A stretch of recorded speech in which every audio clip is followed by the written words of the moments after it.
Okay,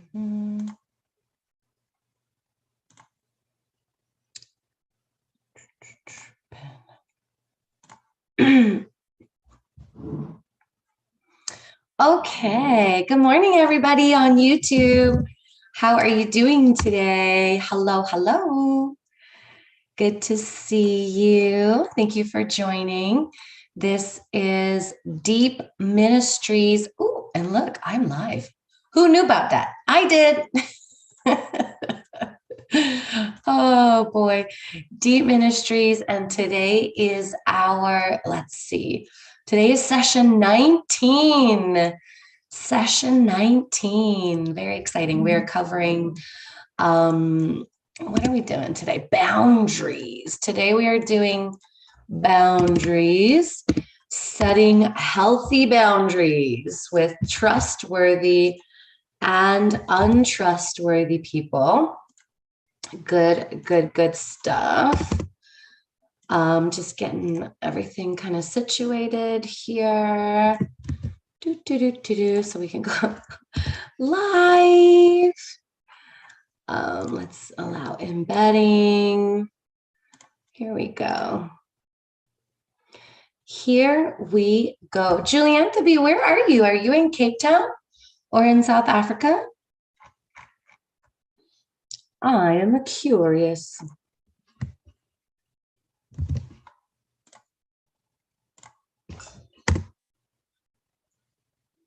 Let's see here. Okay.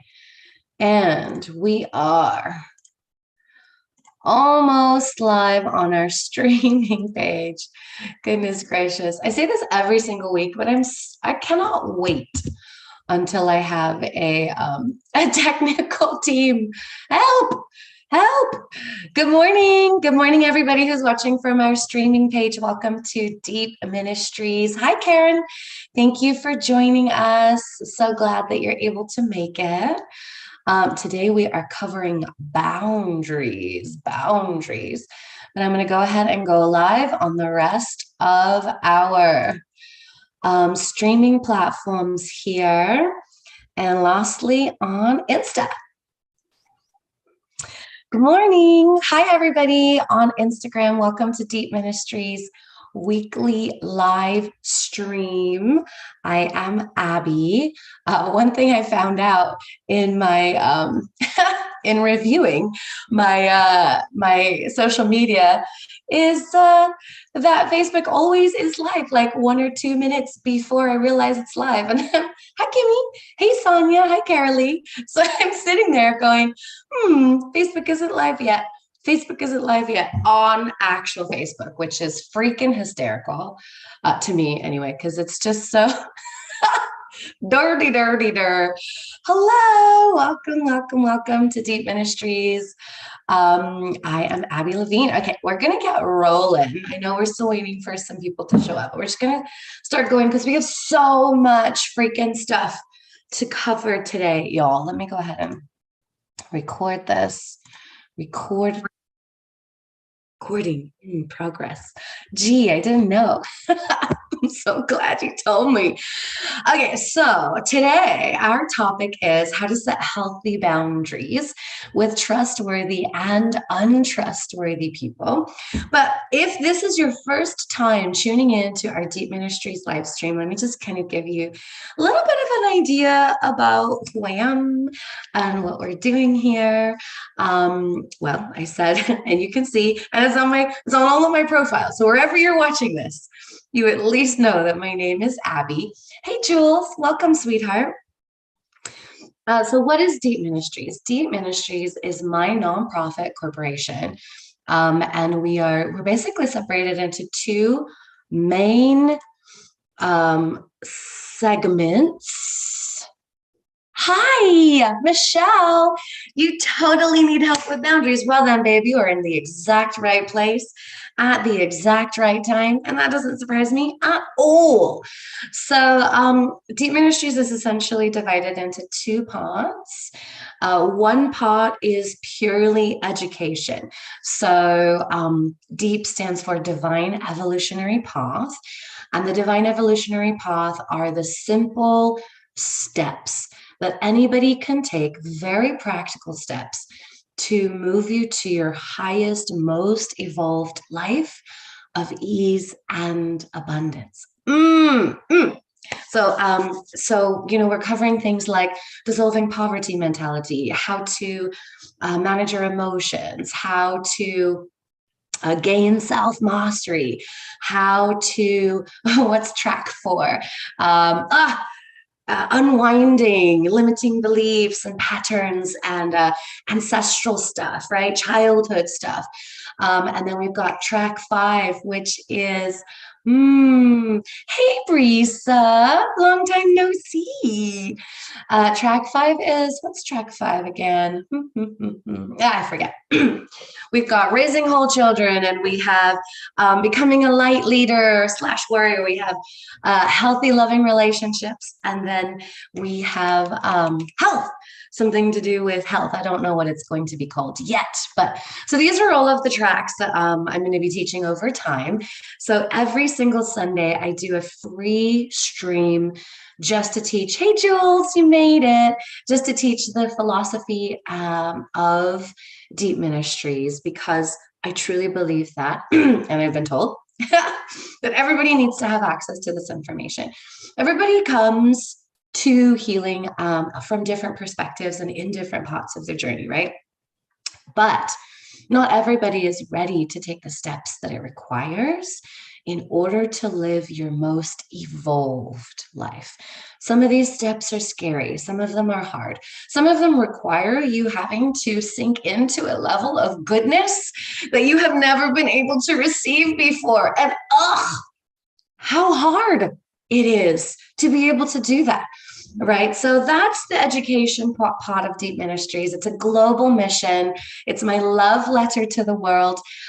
In between our weekly streaming sessions, I teach classes. So this is the practical part. This is the kind of theory.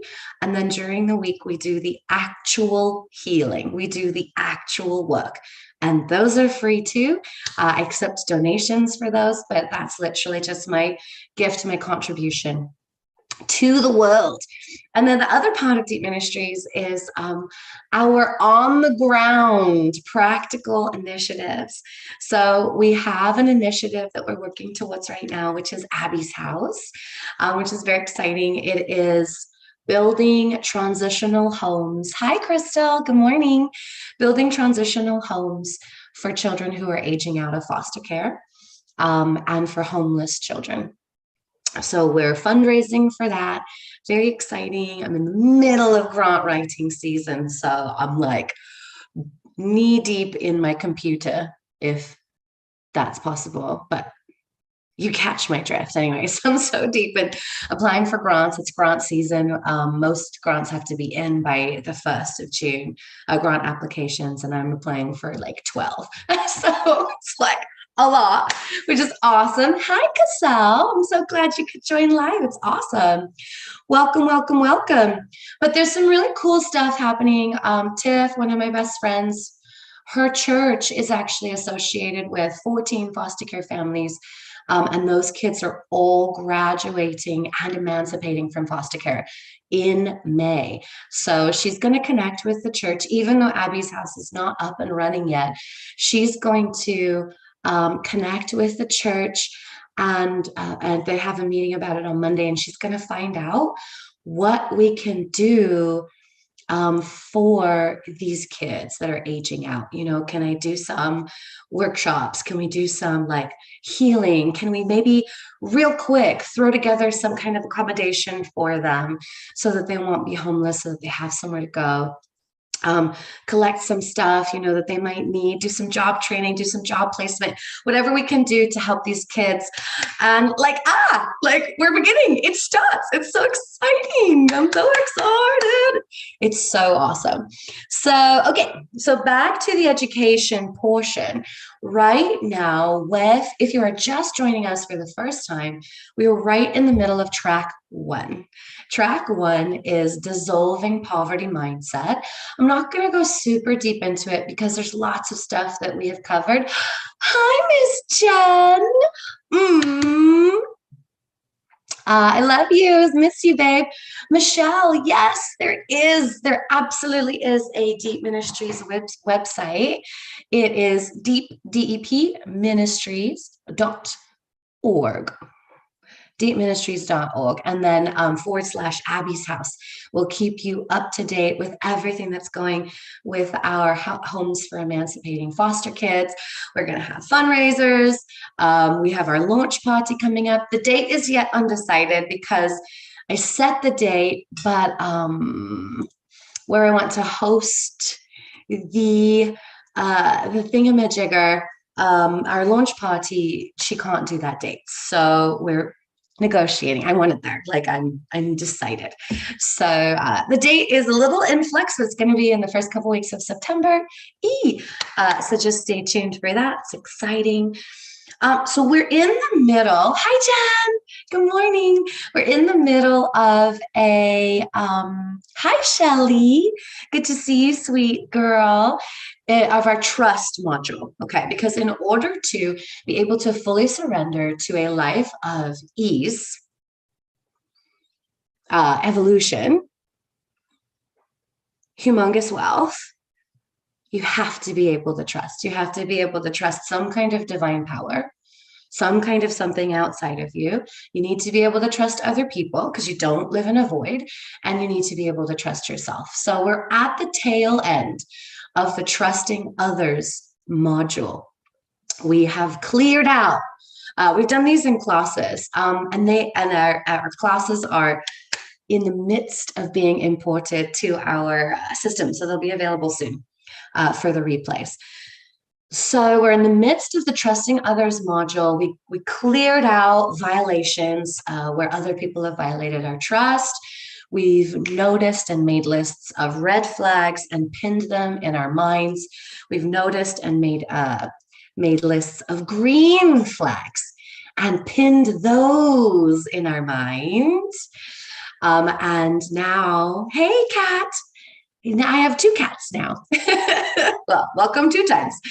And then last week we covered discernment, turning on, activating your ability to be able to actually notice, to be able to see red flags and green flags. Now we're moving on to the boundaries portion. This boundaries portion is actually just a really quick whistle stop tour through boundaries, because I have like a 6 or 7 class module on boundaries, on creating boundaries, navigating them, etc., etc. Hi, beauty. So we're not going to go super deep into boundaries this time, because when we circle back to the wealth alchemy formula, which is the simple formula that anybody can follow to take you from where you are to wherever you want to go. When I'm teaching the wealth alchemy formula, we're going to get deep into boundaries. Ha, get it? Oh, I love puns. Okay, cool. So we're gonna start in just a second. Oh, you were waking up. Love it. You're like, I pulled you out of your nap. Cat, come here. Where are you? Love it. Before that, just a couple of announcements, my darling. If anybody knows a boat mechanic, a local boat mechanic in the Santa Clarita Valley, we have a donation of a boat, y'all, a boat, like a freaking boat. Hi, Tiff. Good morning. Welcome.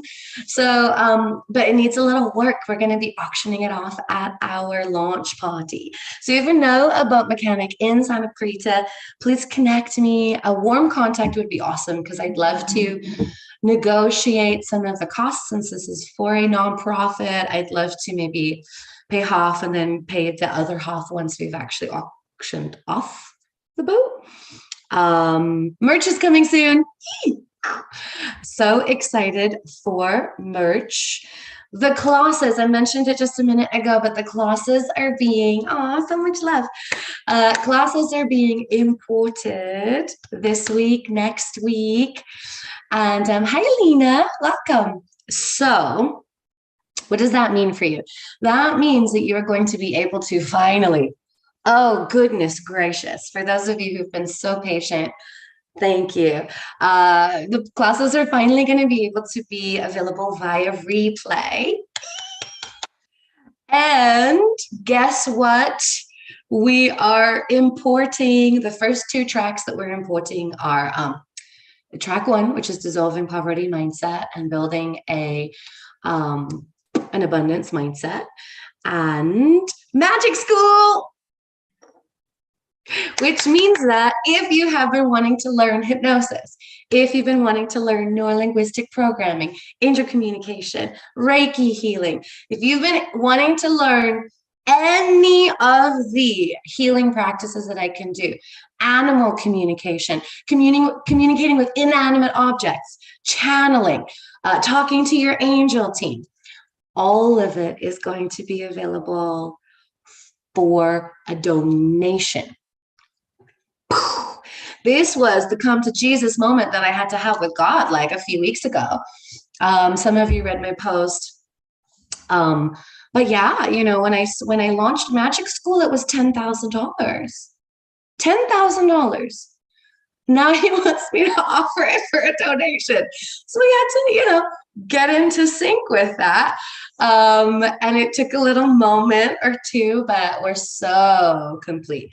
We're so complete. He took care of all my needs for like the foreseeable future. So I'm like, okay, whatever you need. I'm here. I'm here. I'll show up for you. Okay, cool. So that's the end of our announcements. Yay, Michelle is excited for that. Hi, Kim. Welcome, sweetheart.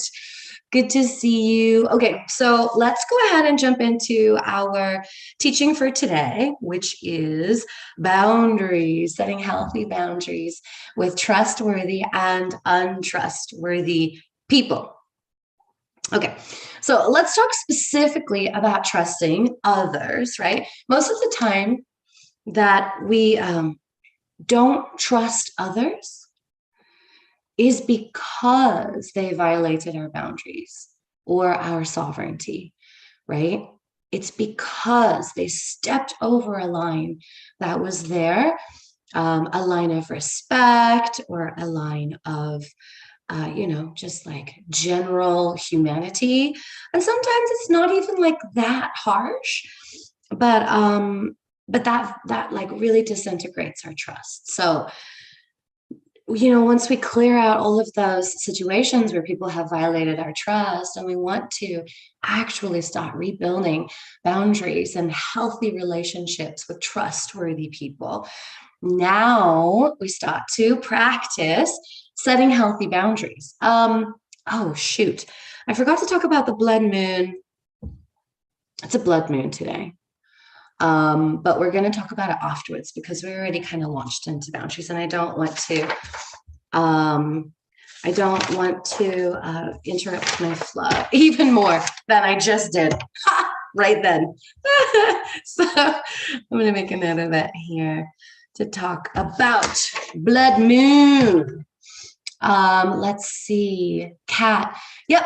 Kind of like when you opened up and trusted people again, your biggest fear happened. You stepped into your power out of survival mode and someone tried to kill you. Yep, absolutely. It's like that. It's like that's the biggest fear, right? Someone will try to kill me. If I am seen, someone will try to murder me. And yes, you have that exact experience. So what the actual fuck, you know, so fucking intense. Fuck. Jules, you'll miss it because you'll be at the Billboard Music Awards. That sounds like exactly where you should be. All right, babe, will you just come back and watch the end of it on, you know, either one of my social medias, or I'll send it out by email and you can watch the end of it there. That's so exciting. All right. But if we don't set boundaries, how can we expect someone to know when we have been violated? Okay. This whole thing that we do as a society, women probably more than men, but hi, Carrie, welcome. This whole thing that we do as a society, which is they should know. They should know what my boundaries are. They should be able to read my mind. They should intuit. They should guess, right? Where my boundaries are at. I mean, is it working? Like, how's that working for you? Probably not so hot because most people aren't tapped in to their intuition, even if they are.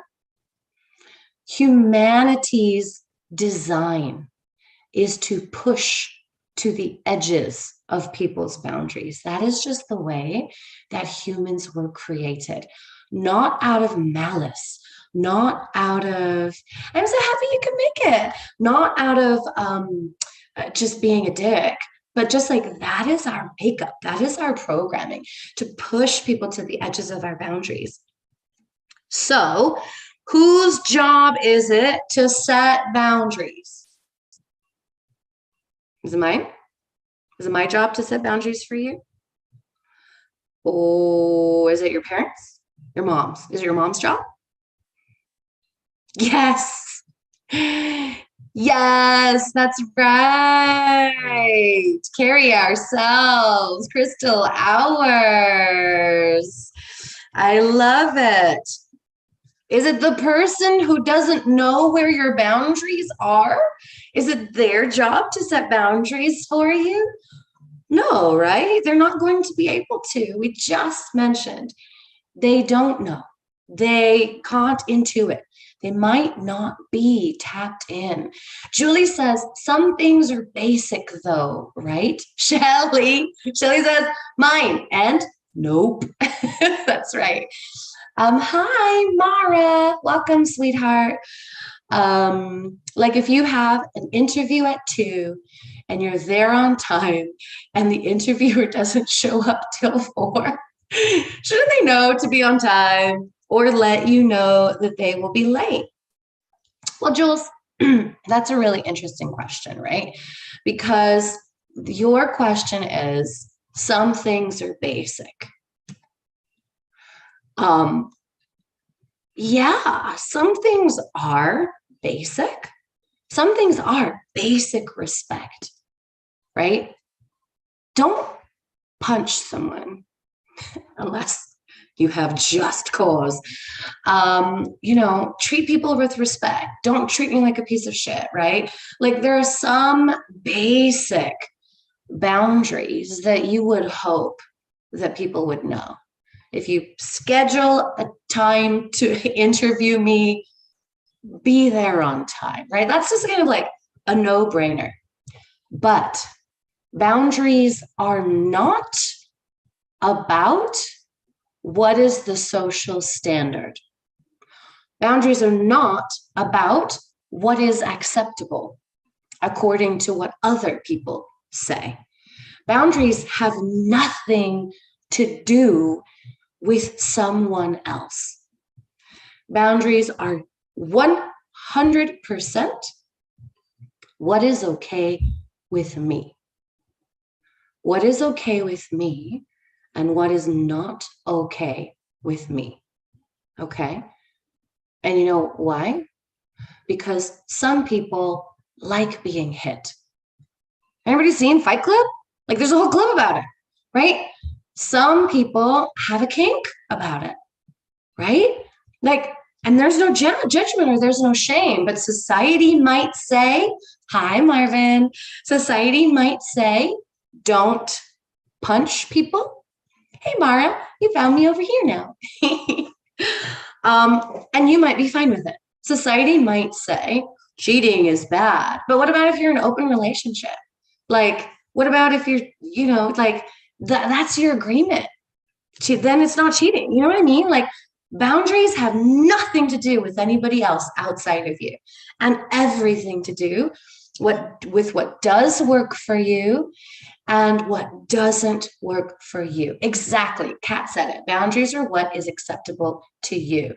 There you go. Yes. And waiting 2 hours isn't okay with you. So what do you do when you're sitting there stewing? Well, you don't even have to know about that anymore because you got seen out of that job. Or was this your new job? Don't tell me this was another interviewer that kept you waiting for 2 hours, Julie. That's crazy. Oh, I wait 15 minutes. 15 minutes. I'm gone. Done. That's it. I'm not interested in a in getting into a relationship. And then like, especially a work relationship, a work dynamic, the thing is like, again, if it's an agreement, if it's okay. Oh, hi, Eddie. What's going on? What? My live stream? What the heck? Thanks, Kat. Let me see if I can edit my. Yeah, wow. Hey, that's mean. Okay, there. Now it is for public. I have no idea why I did that. Thank you for letting me know. It shouldn't do that. It should stream to everywhere. Thanks, Kat. Good morning. Okay, so boundaries are only what is okay with you and what isn't okay with you. Oh, Julia, oh, because we're not Facebook friends. That's so bananas-ville. Okay, well, I'm glad that it's live now. Okay, so here's a really important thing to know is that the only people who get mad at you setting boundaries are the people who were benefiting from you having none. The only people who get mad at you setting boundaries are the people who were benefiting from you having none. So remember, Jules, how you talk about sometimes like your old friends, or it seems like every time you speak up for yourself, it causes chaos? Yeah, because those people were benefiting from you not having boundaries. They are not interested in you having boundaries. So those are the people who react. Yes, Marvin says. Yes, yes, yes. Absolutely. Okay. So it's very, very important that if you are going to begin to open your heart to people and to start cultivating trust, right? In order to start cultivating trust, you have to be vulnerable. And fuck, that shit is so fucking hard, man. So you have to open your heart and trust and be vulnerable and surrender and stop trying to control other people. And so if you are going to do that, because I highly recommend it, because you don't live in a void and you need other people in order to succeed. Not in a like, usy way, but like in a collaborative way. We need other people, connection, collaboration, right? We all ships rise with the tide. So as you start to make yourself vulnerable, it's really important that you know how to protect yourself. And protecting yourself simply by staying shut off to the world is not going to work long term. You need to open your heart. You need to let go of that emotion. You need to be able to surrender. You need to be able to be vulnerable, and you need to be able to protect yourself, your boundaries, from trustworthy and untrustworthy people. Kat says, and when you stand your ground and set firm, healthy boundaries, they sometimes have a psychotic break and try manipulating you and people all around you. Oh, unfortunately, in your recent situation, even manipulating your own mom. Yeah, ouchie. Ouchie, cadoodleton, but yes. People, when triggered, are capable of dastardly things. And because people are intelligent, they're capable of justifying any kind of behavior. So it's always going to be up to you to protect. Oh my gosh, I saw this beautiful quote the other day I wanted to read to you. You don't always rise by lifting others. That's a perfect recipe for self-abandonment.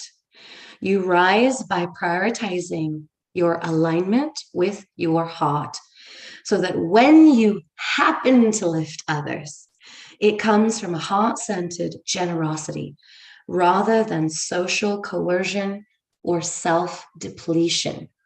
Damn, what a beautiful boundary, right? Woo! That is a stunning boundary to set for yourself, because giving from a place of depletion is not giving. It's martyrdom. It is martyrdom. And I highly implore you, don't be a martyr. You don't need to. It's not necessary. You can create just as much beautiful things in the world, just as many beautiful things in the world by not being a mata, by protecting yourself, by aligning, by putting yourself first with self-care, all of the beautiful things that make us not a mata, right? Okie dokie. So boundaries, setting boundaries is the same with trustworthy people and untrustworthy people. Okay, so the process is the same, but the results are different. So we're going to talk about kind of what is the, hey Priscilla, we're going to talk about what is the kind of what are the steps to set boundaries, okay?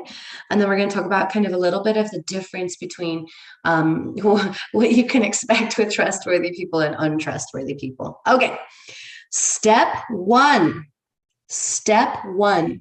is recognizing that a boundary has been crossed. In order to recognize that a boundary has been crossed, your discernment needs to be turned on. You actually have to have like some kind of alarm bells go off in your mind. Ding, ding, ding, danger, danger, danger, Will Robinson, right? So step one is recognizing that the boundary has been crossed. One of the easiest ways to recognize that your boundary has been crossed is you have an emotional reaction. Especially, hi Aaron, thanks for joining. Especially an intense emotional reaction. Okay, like rage or devastation. Yeah, you were terrible, but you're better now. That's good news. Or like deep hurt. Intense disappointment, which usually circles back to rage, grief, like overwhelming, inexplicable grief, right? So if you're having some kind of intense emotional reaction that's being triggered by somebody or something in your environment, a rage junkie, yeah, it's good to get that out. Oh, so good to get that out. Then you'll have that, boom, you'll have that intense emotional reaction.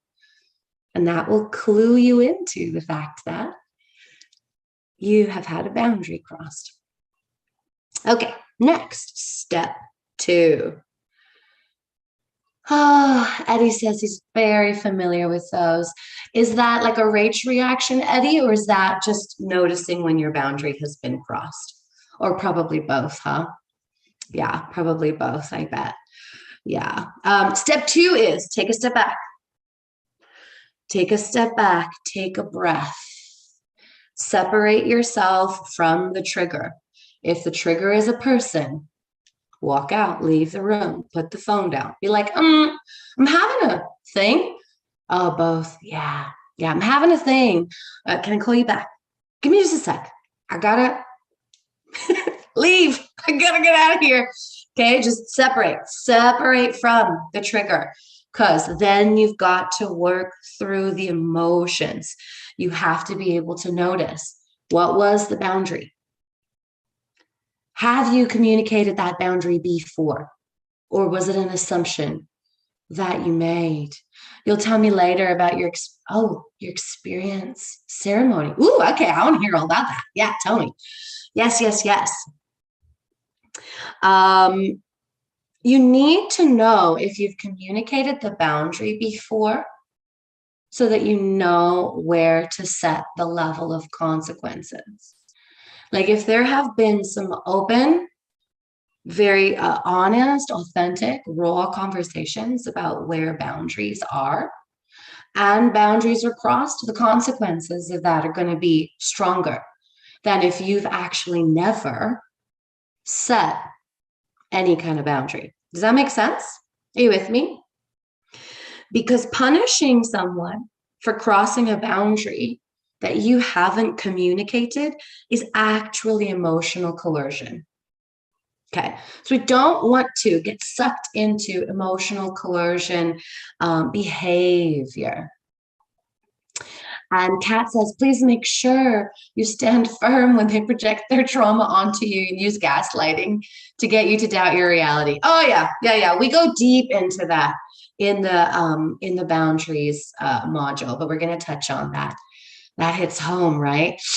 Ouchie. Shelly says the hardest thing is for her to step back when they know your boundary and cross it anyway. Right. That's when you have to step back, because you really have to consider what needs to be the consequence. And we'll talk about that in a minute. Okay. So step back. Punishing someone for crossing a boundary you haven't communicated is emotional coercion. We want to stay away, because whose responsibility is it to set your boundaries? Mine? Your mom's? The person who doesn't know where your boundary is at? Oh, hi, Kellyanne. Good to see you, sweetie. Jules, it's easier to have those conversations with friends and family, but what about at work where you can get fired for setting a boundary? Okay, if you get fired for setting a boundary, you don't need to be at that fucking place, okay? That's just my 2 cents. Now, do whatever you feel is right. And it's going to take some time, and it's going to take some practice. Boundary setting is applicable all across the board in every single area of your life. It is important and it is vital. Every single area. Okay. Yes, Kelly, it is our own. Yay. Kelly gets 10 points. Okay. So some of the things, hi, Lynn, some of the things that you have to work through when you're stepping back, when you're separating is this a trauma? Is this a trauma? Is it a story? Am I telling a story about what that person did and making it mean something that they didn't mean? Is it a wound that someone else created in the past that person triggered, and I'm about to unleash, 10 wraths of hell on this person because of a past wound that they had nothing to do with, right? This is our responsibility. This is our responsibility as adults, as humans, as growing individuals, as beings. It is our responsibility to manage ourselves. So we need to know where this stuff is coming from, okay? And then you can process through, okay, what needs to be communicated? What is the actual boundary? Is that reasonable? Is that reasonable? Or are you trying to get someone to protect a wound that you're unwilling to heal?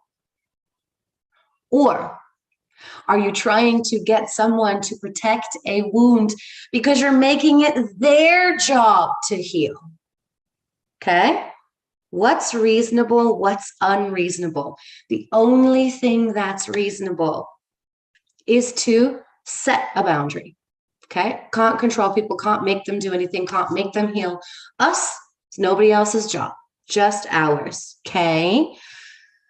Once you've isolated the boundary and you've discerned it's coming from a healthy place, then perfect. Okay.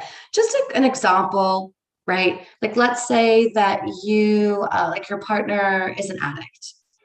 If you try to tell them that they have to stop that addiction, sorry, babe, like, you're trying to control them. That's not your business. If you're trying to tell them what to do, it's not your business.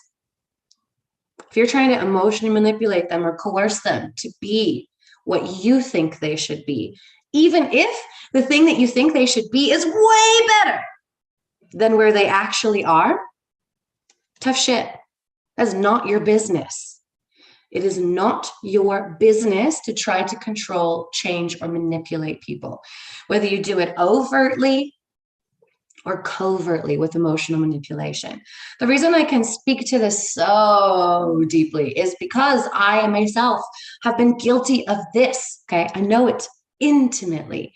And it's so yuck to see it in yourself. But there's no shame. We all just do the best that we can. We can always get better. That's freaking all we've got. That's all we've got. That's it. That's it. That's where it stops, okay? So, like, the difference would be, if you're trying to communicate a boundary and you're saying it, you need to stop drinking. You're trying to get them to change. But if you present it, the chaos, uncertainty, and fear that is created or that I feel by your drinking is unmanageable and not what I want from a relationship. If it continues X, Y, Z, this is the consequence. So jump to the end.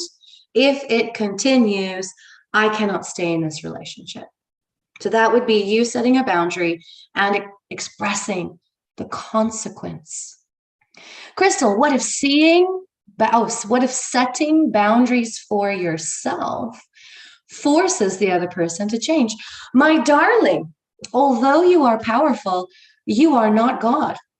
I hate to be the bearer of bad news. So what that means is you can't force anyone to do anything. There's no such thing. Not even the most powerful being that exists anywhere, which in my perception is creator, right? Creator energy.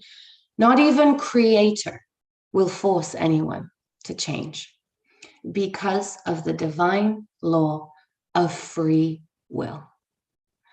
So you can't force another person to change, but you can set a boundary that is so firm that they have the opportunity to choose to or not choose to, right? There's always a choice. We're never without choices, ever. We're never without a plethora of choices, right? So if your boundary, let's go all the way to the end, right? I don't believe in burning bridges. I truly believe in working through conflict conversations and practicing our navigating conflict toolkit. But if you say to someone, this behavior doesn't feel safe to me, it causes unmanageability in my life. If this behavior continues, I cannot stay in this relationship. Not an ultimatum, not forcing someone to change. You're just saying, this is what's going on for me around this. Didn't sign up for this shit. If this keeps going on, this is what will be my choice. I will choose to leave the relationship. That makes sense? You're not saying, you better change or else I'm leaving. No, we're not doing ultimatums. We're not using emotional manipulation or coercion. We're just going very cleanly, hey, this doesn't work for me. I want something different, or I didn't sign up for this, or we've changed, or I've realized something about myself and right? And so this is what I want. Are you capable? Like, will you meet me in the middle? Can we find a compromise? Are we able to continue to elevate together? Yes. Does that make sense, Chris? Kat, yes. You kept saying this week, I will not allow this in my existence. Fuck no. Fuck no. Shelly says the opposite. I say, I'm not your mom, I'm not your babysitter, but I'm not hanging around if you continue to do this. Sure. So where that's coming from, Shell, is a little bit of shaming, a little bit of blaming. It's also not a super easy, receptible way for someone to like receive what you're trying to communicate. So you're naturally going to trigger defenses when you like that, which is we're kind of moving. Shelly says, hell no, burn it. We're moving on to what happens next. Okay. Step 3. Once you know, is it a story? Is it a trauma? What is the boundary? Does it need to be communicated? Has it been communicated before? Once you know all of that, step 3 is vent the emotions. If it triggered rage in you, feel it. Breathe it out. Scream it out. Punch it out. Not on a person, not on property, right? Because the 3 cardinal rules for expressing yourself are don't hurt yourself, don't hurt other people, and don't break property. Okay? Other than that, everything goes. Rage screaming into a pillow or in the car is so freaking cathartic. Just feels so good. Primal. Rah, so good. Or punching it out or running it out or sprinting it out or, typing it out, things like that, right? Getting that emotion through your body. If it's sadness, dive into the sadness. Don't suppress it. Because guess what? When you try to have the conversation, if you don't move through the emotions, they're going to come out. Now, it doesn't mean I'm not saying don't cry. Of course, if you're having emotions, they're going to come out, but try to move through the bulk of the emotions before you go back to that conversation. We want to have that conversation, that boundary setting conversation is as clean from as centered as a place as we can. Okay? So vent the emotions. If you don't know how, check my bio. If you're on a social media, watch. Oh, shit. Did I go live on everywhere else? Okay, thank God. I was just remembering. Crap, I don't remember if I went live on all my other streaming platforms. I did. Whew. Okay, anyway, come back. That's to me, not you, by the way, because I know you stayed with me. Check my bios if you're on a social media. In my bio is a link to my link tree, and there is a class called What Do I Do with These Pesky Emotions? And it's going to teach you the most effective emotional clearing technique that I have ever encountered. It's 5,000 years old. It's based in an ancient Hindu practice. Really beautiful. Fun! Bye, Eddie. Thanks for joining. Watch that class. It's in my bio on Insta. Cool. Yeah. So breathe through those emotions. Step 3, Crystal says she's realized her mom has always held her back and been very negative. So setting boundaries with her has been very hard. Yes. Very, very hard. Yes. Rage screaming into a pillow got rid of your TMJ. Absolutely. Well, because this is where we hold rage, right here in our jaw. So if you don't release it, it's not going anywhere. Okay. And that's why Julie practically lives at the gym. Rage singing in the car is epic. Rage singing, so good. And Lindsay says those emotions, if they're not moved through, build and block so much. Yes, they can incapacitate us. They can create illness, guys. Like, just don't do it. Goodness, it's so warm today. Okay, step 4. Once you have moved through the emotion, decide exactly what the boundary is. Okay, please don't call me names. Or you can leave off, please. Don't call me names, right? Decide what the consequence is. If/when you call me names, I will leave the room. Marvin says, remember that punching bag I bought last year? Best investment ever. I love it. I love it so much. Good job, Marv. Do I remember? Hi, Christina. Hi, Dana. Yeah, of course I remember. Proud of you. Cool. What is the boundary? What is the consequence? Okay. Yes, Shelly, get one. It's so great. Super helpful. Okay, so for example, an ex-boyfriend like a long time ago used to call me names. Well, used to. He had one warning, and then the second time was the last time. But the reason that name calling was so triggering to me is because I watched my mom be beaten for so many years, and it began with name calling, right? That's where it started. And so when people used to call me names, that it would take me right back there, and I'd be like, oh shit, no. Under no certain terms, that's not happening, like in no world. So warning 1, hey, by the way, don't do that.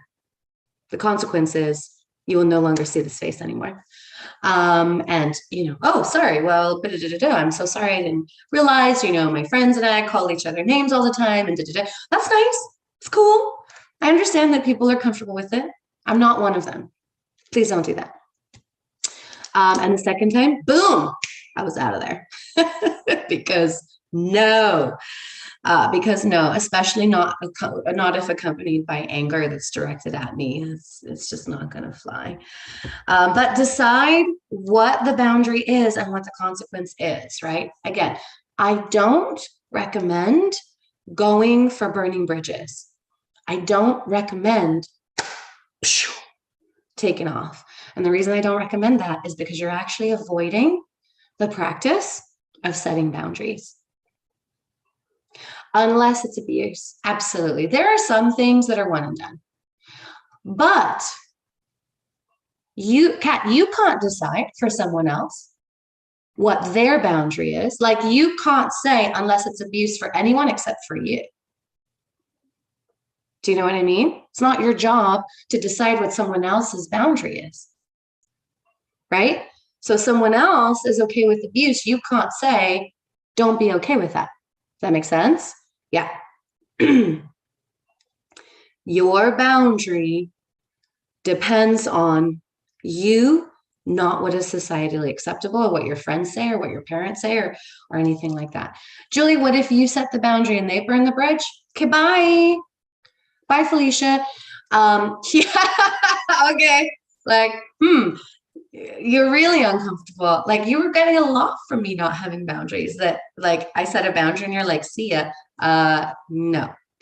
So feel the hurt from that, feel the abandonment from that, move through the disappointment of that, move through the guilt or grief, move through the confusion, move the emotions through, and go meet some trustworthy people who are okay with you setting boundaries.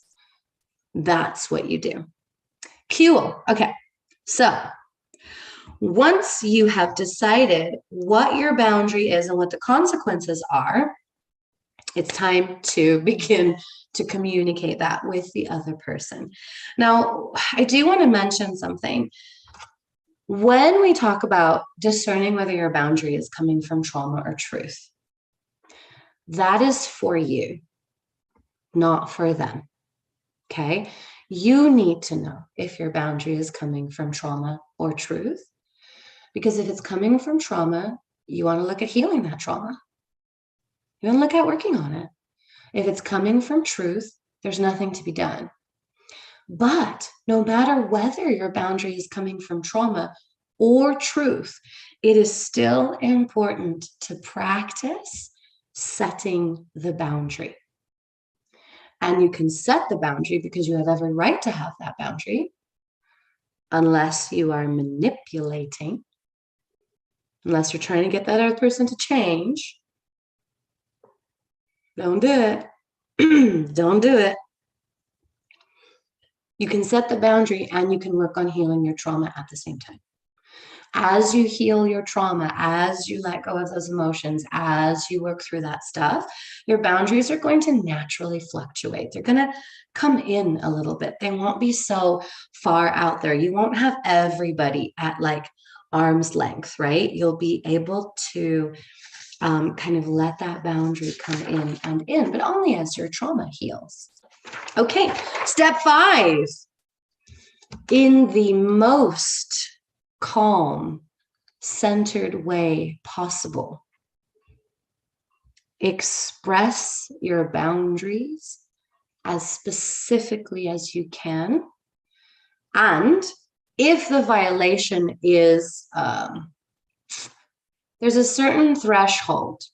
If the violation is violating enough, you probably want to set the consequence with setting the boundary, with explaining, hey, this is the boundary, this was the consequence. Like just things that are really hurtful or really painful, that would be a really great time to set a boundary. But like, let's say that someone, like your roommate drank your milk. Maybe it's not the time to, like, you can set a boundary, but maybe that's not the time to like set the consequence. Like, hey, I noticed you drank my milk. Please don't. Or if you do, can you just replace it? Like, can I buy one and you buy one? Can we have an agreement that we share milk, or let's keep our milk separate?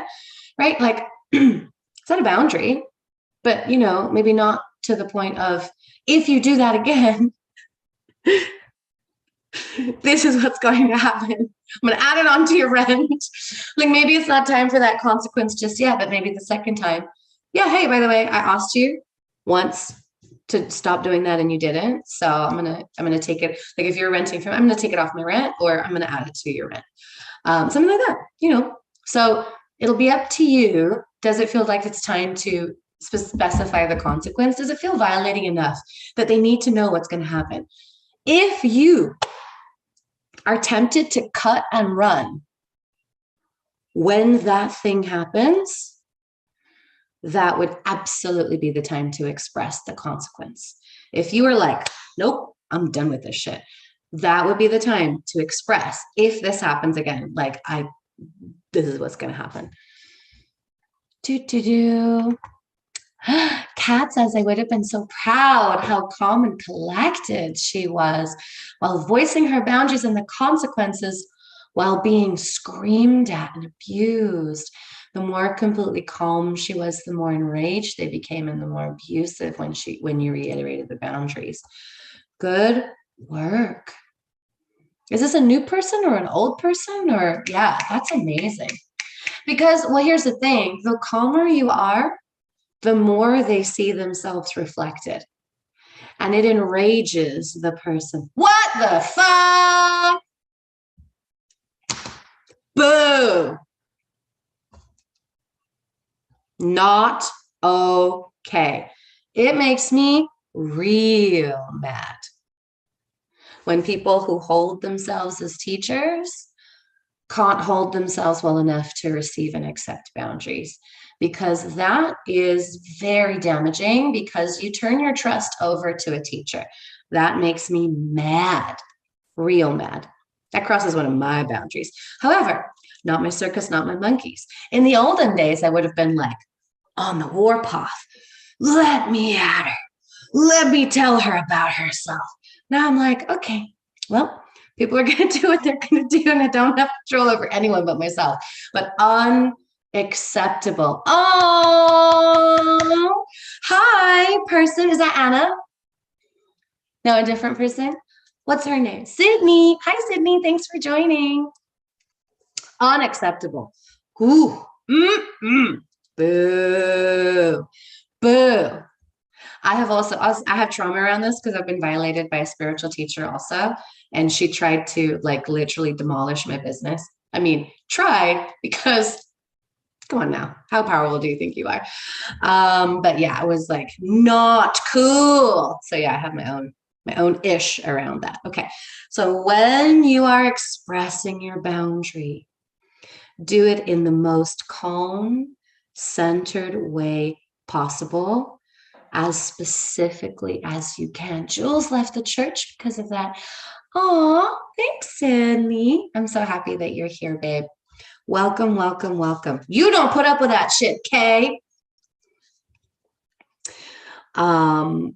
All right. So simple, clear, centered communication is going to be the best way, the highest, most evolved way to be able to come to some kind of resolution, whether it's a compromise with you and the person or a resolution within yourself about what needs to be done. Okay. Step 6 is listen. Listen. How do they respond? This is where red flags will tend to pop up. Will they shame you? Will they blame you? Will they gaslight you? Will they try to make the situation your fault? Will they have anger? Will they retaliate? None of these are great signs, okay? But just because someone might respond, just because there might be red flags, doesn't automatically make them a narcissist. This is a misunderstanding. It just might be trauma. It just might be codependence. It just might be something that's going on. However, notice the red flags, pin the red flags, and notice where your boundaries need to be set. Because whose job is it to protect your boundaries? Mine? Is it mine? Yours. That's right. That's right. Okay, so listen, pay attention. Step 7. This is more of like a thought than it is like an actual to do. But step 7 is the other person doesn't have to like or agree with your boundary. You're just communicating your boundary to them out of respect for them as a person. You don't need their consent or their permission to set a boundary. Now, this is not something that I knew until like my late 20s, early 30s. No, mid 30s, probably. Yeah, I didn't know that you didn't need the other person's consent to set a boundary. Because like I've had ex-boyfriends that I've tried to break up with, and they were just like, no. And I was like, oh, I'm just staying in the relationship. Like, you don't need someone else's consent. So it's a really important part of setting boundaries is that the other person doesn't have to agree. They don't even have to do the thing that you've asked for. Because of free will, they are fully within their rights to say no. If they say no, then you get to choose how to proceed, right? So for example, I was dating someone and he was so incredibly disrespectful to me at a party around my friends. And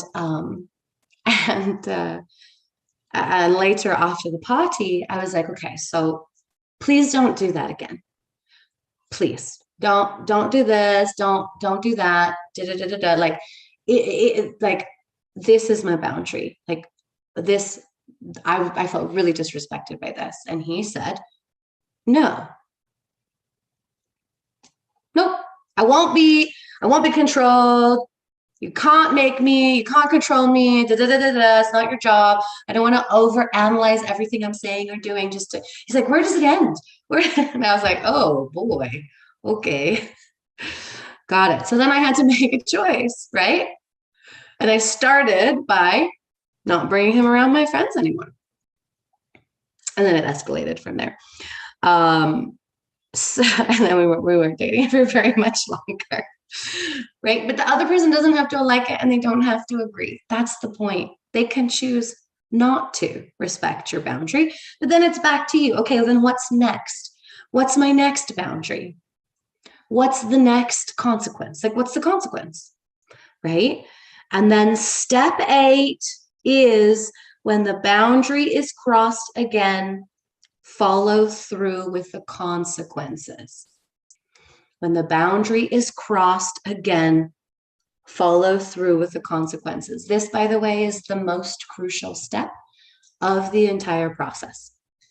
If you set a boundary, if you have a conversation with someone and you set a boundary, and then they cross that boundary, either accidentally or on purpose, and you don't follow through with the consequence, you may as well not do the entire process. It is the hardest part to do, Jules. It is the hardest part to do because we're so terrified of retaliation or anger, other people's wrath or what they'll say or do. Yeah, it's terribly hard. It's very scary and so liberating. So liberating. Oh, it's beautiful. So beautiful and empowering. Oh my gosh, you feel so grown. When you set and follow through with consequences, you feel like such a grown-up. So here are some suggestions when you're practicing setting boundaries and following through with consequences. Here are some suggestions. Be kind, loving, and patient, okay? As best as you can, unless it's extremely violating and there needs to be a really hard boundary. But even with a hard boundary, be kind, loving, and patient. They're human. They're having their own stuff. They are doing the best that they can too. You can be kind and firm simultaneously. You can be loving and rigid in your non-negotiable protection, self-protection against their behavior at the same time. Okay? You can be soft and firm, open-hearted and intent. You can do both. And there's so much growth to be had in that space. Create escalating consequences for repeat offenders. So if they keep crossing your boundary, have escalating consequences, right? The first time someone disrespects you, or you ask someone not to talk about something and they do, and you don't want to hear it, and you ask them to stop. Okay, if you keep talking about this thing that I don't want to talk about, I'm going to hang up the phone. And they don't stop, then you hang up. Okay, cool. The next time, if they stop talking about that thing again, you're like, I don't want to be involved. Don't talk to me about this. I don't want to participate in this conversation. Please hear me. Hear the words that are coming out of my mouth. And they don't stop, and you hang up again. Or if you're present, you leave. You just leave. No.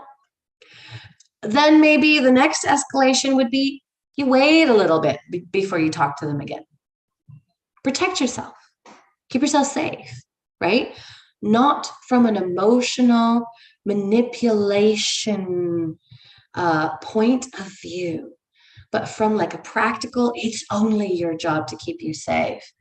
This was something you were going to ask if it's a work setting and the work setting is being abused for personal gain. Oh, yeah. Yeah, you've got to, right? You've got to, sweetness. Totally. Okay. Very important. Heed what I'm about to say. Heed it. Please, if you want to. Do not use boundaries as a cover for emotional coercion, punishment, or manipulation. How can you tell if that's your question? How do you know? How do you know? How do I know if I'm using boundaries as emotional coercion, punishment, or manipulation?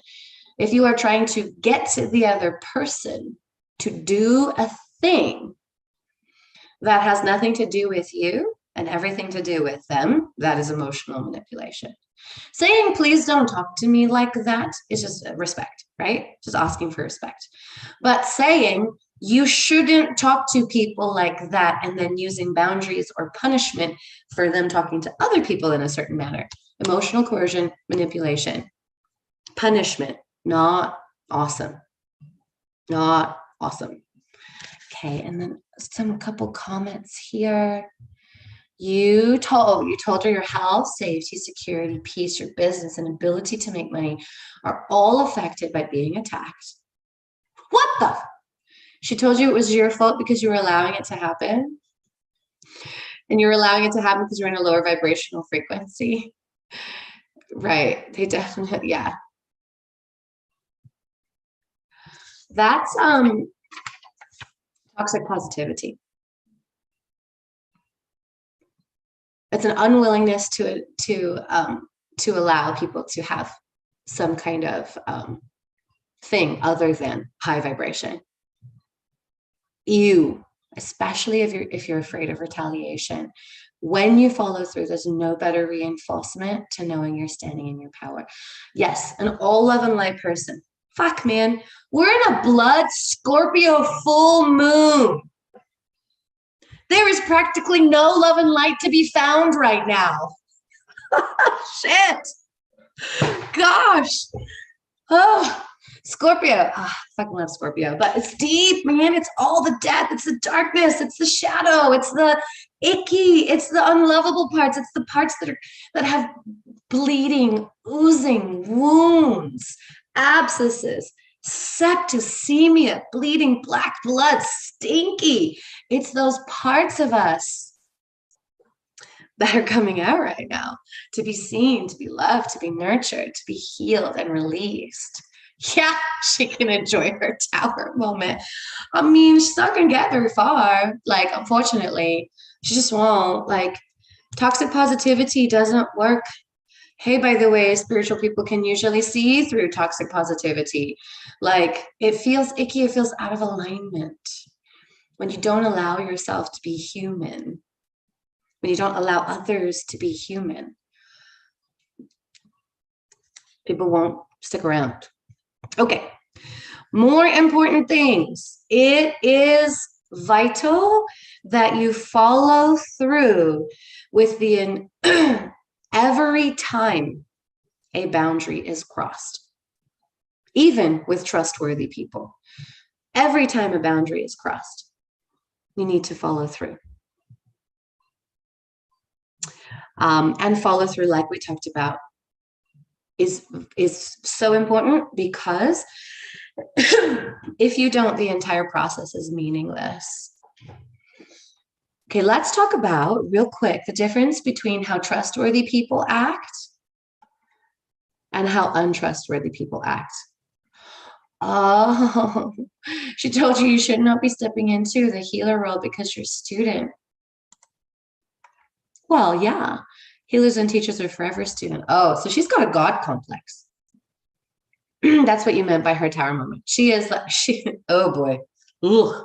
She's got some hard, there's some hubris that's coming, and it's going to be real painful for her. Yeah, there's some humility that's on its way to deliver itself to her, and it's going to be really, really ouchies, because that shit doesn't stand for very long. It doesn't stand. Okay. Trustworthy people will apologize. Even if they don't know that that was a boundary for you, they will still apologize. They'll say, oh my gosh, I'm so sorry. I didn't know. I had no idea. Thank you for telling me, usually. Very often they'll thank you. Thank you for telling me. Thank you for setting a boundary. They will actually try to remember your boundary. Trustworthy people will actually make an attempt not to cross your boundary again in the future. Doesn't mean they'll be perfect at it, because they're still humans. And that's when we bring in love, compassion, patience, kindness, gentleness, right? With the process. But they'll try to remember not to cross your boundary, because your feelings, your state of mind, your well-being is important to them. They care about how you are, how you're doing. Okay. If you get pushback from someone that you thought was a trustworthy person, re-examine the motives behind your boundary. Especially if the pushback is one-off, it's never happened before. Like you've maybe set boundaries with them in the past and there hasn't been pushback. If you suddenly get pushback from a trustworthy person, re-examine your motives. Are you trying to martyr yourself? Are you trying to give them responsibility over healing your wound, or catching you around your wound, or protecting you from your own wound or your trauma? Or are you trying to control them? Right? Just take a look, because I have tried to set boundaries and gotten pushback from trustworthy people. And then when I took another look at that boundary, I'm like, yeesh. I was asking you to catch me in my wound. And I was going, oh, hold me, carry me through this. It's no one else's job but mine, right? So trustworthy people will mirror back to you. Not going to hold that.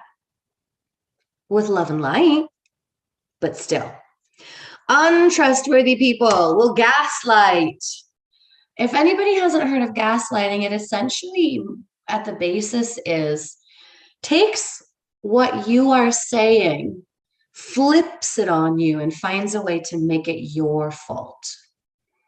So essentially, like whoop, like just changes tune, flips it on you, and finds a way to blame you for it. They martyr themselves. Oh God, this is the most annoying one. When you're trying to set a boundary and someone goes into like martyrdom, like extremely self-punishing behavior. Oh, I'm the worst. Oh, I'm a terrible person. You should leave me forever. I don't understand why you're even with me. I don't know why you give me the time of day. I don't deserve you, right? Like just when you're trying to set a boundary, someone martyrs themselves. They're actually trying to get you to rescue them from you. Ew, gross. No. They might project onto you. They might get angry. They might retaliate. They might cut and run, burn bridges, Jules. That is an example of an untrustworthy person. Jules, with your son, man, babe. I mean, we're going to do a setting boundaries with your children class. So we'll talk about that. But for you, it's particularly hard because he's learning from his dad. And it's constant, right? And since his dad can get away with it, why wouldn't he? You know what I mean? Like, the only way to protect yourself would be to continue follow through with whatever consequences you decide. And there's no peace from that. There's just always you following through with consequences. So real tricky, until there's a different level of escalated consequences. And that's it. That's all I'm allowed to say. So yes, so with untrustworthy people, setting boundaries is the hardest. It is the hardest. You will need to have an escalating series of consequences based in your safety, not in coercion, when you're setting boundaries and reinforcing boundaries with people who are untrustworthy. Okay, so that is the end of our teachings. We're doing setting boundaries in class on Tuesday. If you have trouble setting boundaries, get on my email list. You'll get the Zoom link in the morning, Tuesday morning, and then you can pop into class. We're going to do some healing around setting boundaries. Again, we're not going to go all the way into it. Bye, Jen. Good to see you, babe. But if you're not on my email list, go to my bio wherever you are. If you're on Insta, it's in my bio. If you're on Facebook, it's in my bio. Twitter, bio. LinkedIn, bio. If you're watching from the streaming page, it is the button right below the frame. Yes, Chris, there will be replays. I'll send out the replay later. You're so welcome. And yeah, so get on the email list. It just says something like stay in touch with Deep Ministries or get notifications for classes. It's free. All classes are done on donation basis. So come to class, and then your other homework is practice. Practice. Michelle, not used to setting boundaries. You were better at it when you were younger. Yeah, we can get groomed out of setting boundaries when we find that they're ineffective and we're not willing to do the escalating consequences, right? So that can definitely happen like as adults. Okie dokie. So we are going to still do a quick healing. We have about 15 minutes here. So if you are on my Zoom room and you would like to volunteer to be our live online guinea pig for healing today, then go ahead and just pop your hand up, pop your virtual hand up. As always, I'll choose who gets to be the person. No, I don't choose. Intuition tells me who is our volunteer for today. So if you would like to, pop your hand up. In the meantime, everybody who is watching on Instagram, thank you so much for joining us. I'm going to end the stream there because you can't see what's going on over here. And if you want to continue to follow along, hop over to my Facebook page or YouTube or Twitter or LinkedIn or somewhere that I'm streaming. Thanks for joining. See you next week. Oh, bye. Okay, and now got it. All right, so perfect.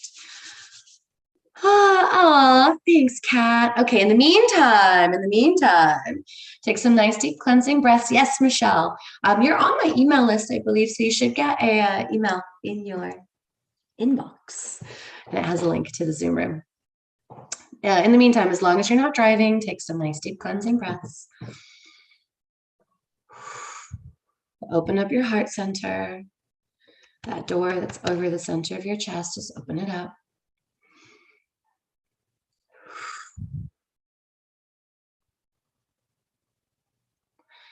And sink into a quiet space within.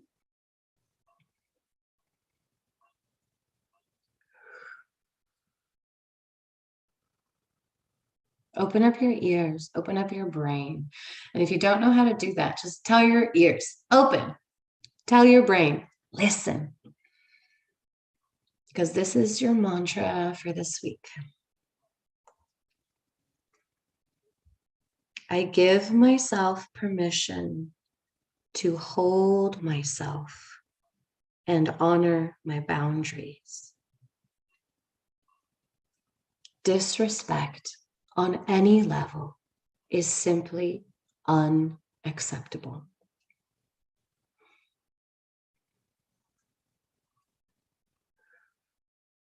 Oh, you want to add something? The angels are ringing. Hang on one sec.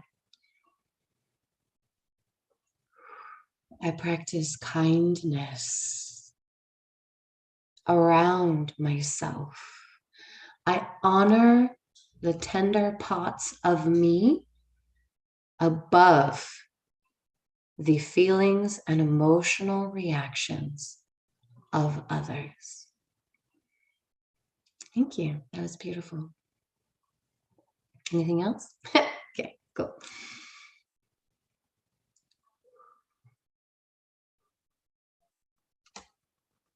I honor the tender parts of me over the emotions or reactions of others. Just letting that sink into your skin, sink into your bones. You're not going to be perfect at it.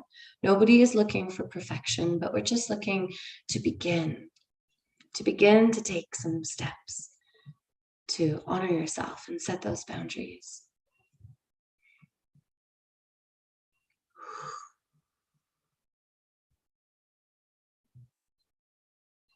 Beautiful. Locking it into place. 1, 2, 3, 4, 5. Eyes open, wide awake. Kat, I can't repeat it because I was channeling it directly, but feel free to like go back and rewind a little or fast forward till the end and write it down. You know, as they were channeling it to me, I was like, oh, I'm not going to remember this. They were like, it's fine. It's being recorded. I was like, okay, thank God, because I don't remember. I can tell you the part that I wrote down before class. The part that I wrote down before class is I give myself permission to hold myself and honor my boundaries. Disrespect on any level is simply unacceptable.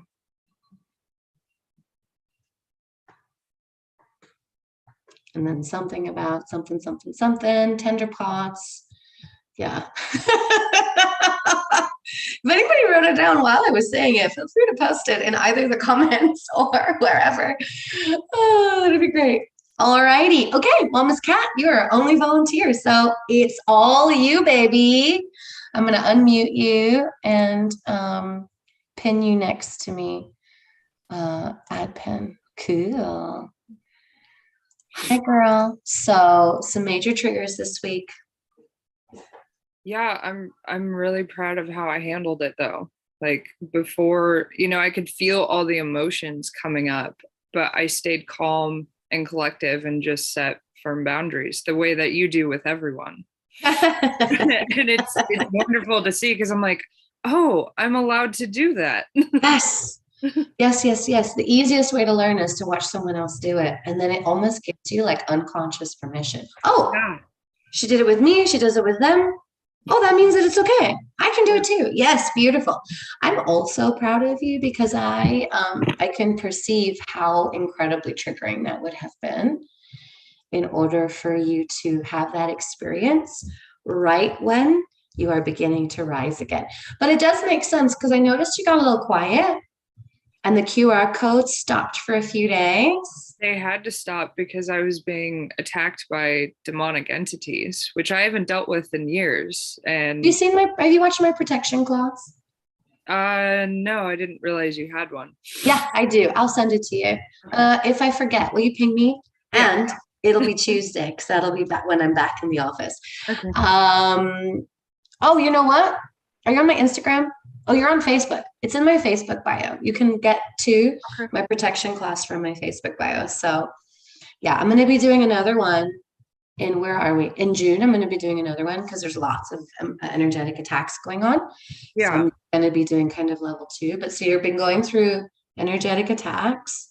Yeah, they were actually stemming from the leader of the school and another student that there were students that came from another quote unquote school that was a cult. And there were a lot of these nasty entities attacking because I'm Yeah. embodying my No. light. So Yeah, absolutely. Oh, Crystal, you'd love info on that too, babe. Go to my bio. In my bio on Facebook. Let me see if I can. Oh, I can share my screen here. Oh my God, this is going to be so meta. All right. Here, right there, link tree. That one, when you go there, it's really meta. Okay. This is how you get on my email list. You can support our nonprofit. I need cash quick. It is not there. Okay. Then I'm gonna add it. I'm so glad we looked. If I don't add it before Tuesday, please just Facebook message me so I can send you guys the link for that. Really powerful protection class. But okay, so well, yeah, honey, because you're rising. So as you rise, your light's coming out. Like that was the purpose. You were supposed yeah, to out of from behind the bush, yeah. right? And you did it and you're doing it. So yeah, absolutely. You know, I went through the exact same thing. And the challenge is that it doesn't get less, it just gets more. But we get better and better and better at protecting ourselves. And my protection mechanisms are so far out that they can't even like get close to me anymore. Sometimes they can sneak in through a back door or something if I'm having some kind of emotional like experience, especially like sadness or grief. Like sometimes it can sneak in, but my angels tell me as soon as they come in and I do the clearing and they're gone and they cannot get back in. So it's not that they get less, it's we get better and better and better at the protection mechanisms. In fact, like Jen, oh my gosh, like with our angel class, you were there, right? Like her protection was so good that not even her angels could come into her property. Like she had to leave her property and like go out to meet them. Like that's So how amazing. protected. Yeah. Yeah. Okay. So in this few minutes that we have together, how do you feel like I could best support you? Because you know me and you kind of have some ideas of how I work. So Oh, I didn't really have an idea. I was just gonna let you flow with it. cool. Okay. Yeah. Well, that will always be my go-to. But if you're Okay. feeling, I always want to give people the right to say something specific before I move back to flow. Honestly, what feels like it will be most helpful for you in this moment is to have a conversation with little cat who's still quaking. Like big cat has got little cat, but little cat is still like, oh, that was so scary. So that's what we're going to do. So go ahead and close your eyes. If you would like to follow along at home, you're welcome to, but I do not, one, I don't guarantee results.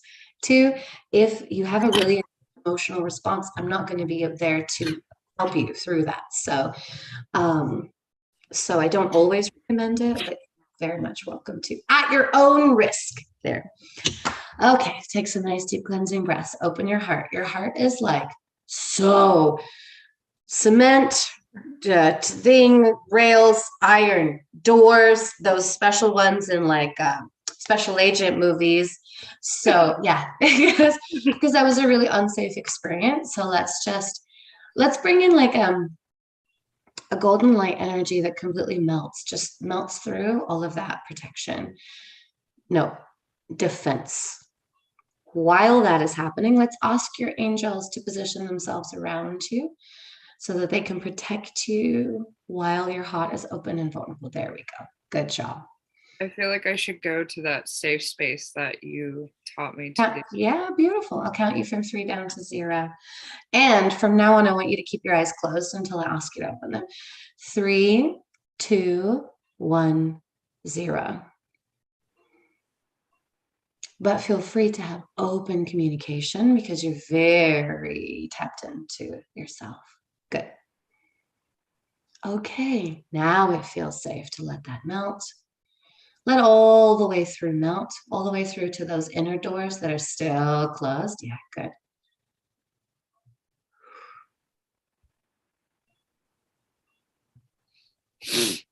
Yes. Beautiful. Notice your team is all around you. Good. Invite and allow little cat to come in.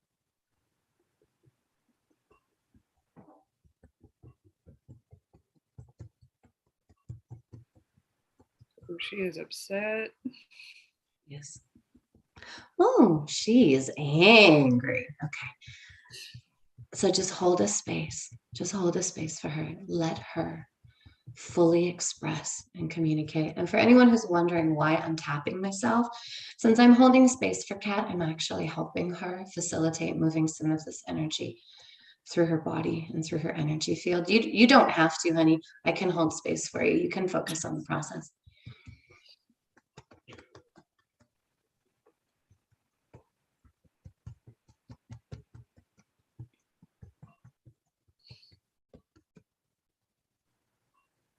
That's it. Let her tell you everything that she has to tell you. Because under that rage is terror, but it is new for her to allow herself to feel rage at violation. So we want to hold a really safe space. I know you can hold a safe space for her, but anyone who's doing this alone with us, don't disqualify. Do not try to soothe. Now is not the time to give advice or to rush to the end or to look at the silver lining. Now is the time just to listen. Just to listen.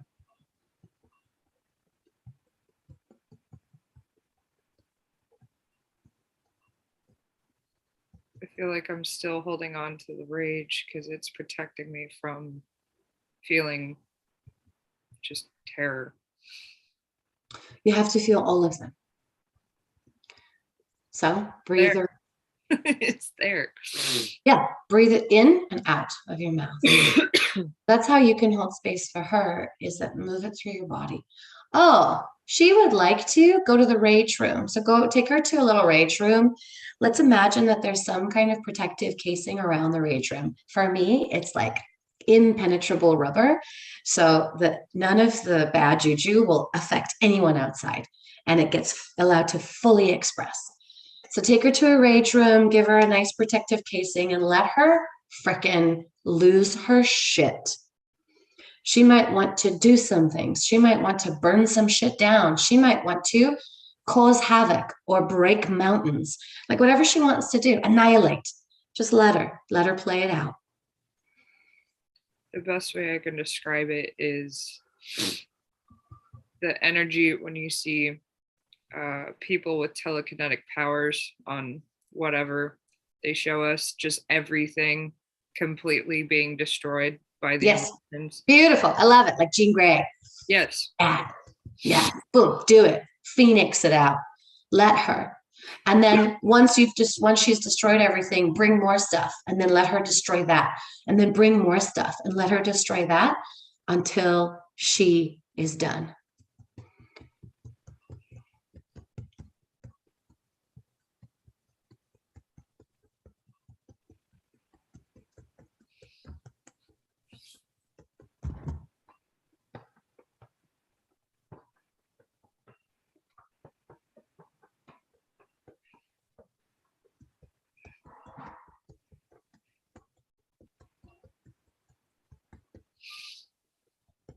Breathe it out like fire. Breathe it out.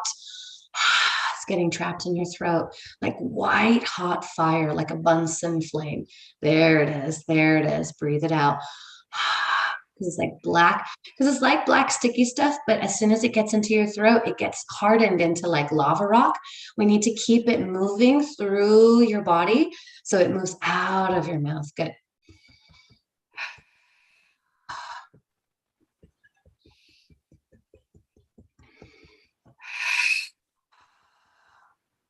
Beautiful. Good job.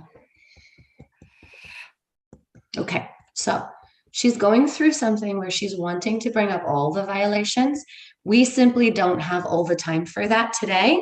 So let's keep it with just the violation from this past week with your spiritual teacher, because she feels like she's already tapped out. That's why she was digging. Got it. Okay. What about sadness, terror? Let her move terror through now. It's trapped in her cells. She's shaking a little.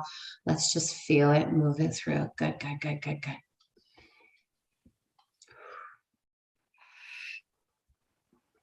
If she wants you to hold her while she's expressing terror, do that.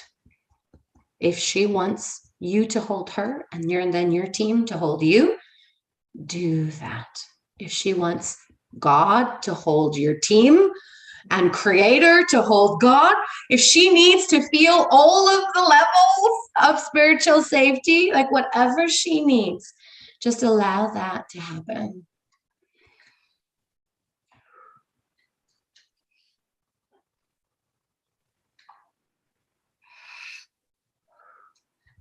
Oh, yeah.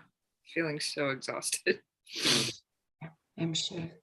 So breathe out that exhaustion, breathe it through, because you've been trying to just get through while like trying to manage these emotions. Breathe through that exhaustion. Oh, okay. Does she feel done? Yeah, okay, good. Let her go lie down in a regeneration. Flopped on the floor. Yeah. So then pick her up. Yeah, pick her up and just carry her over to a regeneration pod that's so comfy, so cozy, so safe, so much beautiful energy just pouring into her. And she gets to stay here as long as she wants. And when she's regenerated, just, find a space somewhere within this safe place. Like one of my little Abbeys just, has like a reading nook, and another one has like a beanbag chair with some video games, some Super Mario Brothers. And another one has a crib, like my infant has like just a safe crib with toys, and that's just where she wants to be. So once she's done, she can move to a relaxing, calm, comforting space within your safe place. But she can stay there as long as she needs to, a month if she needs to, or longer. Okay, good. And she's going to feed that regeneration energy to you so that you'll feel your internal battery filling all the way up. Thank you, Cindy. It is right. Kat's doing such a great job.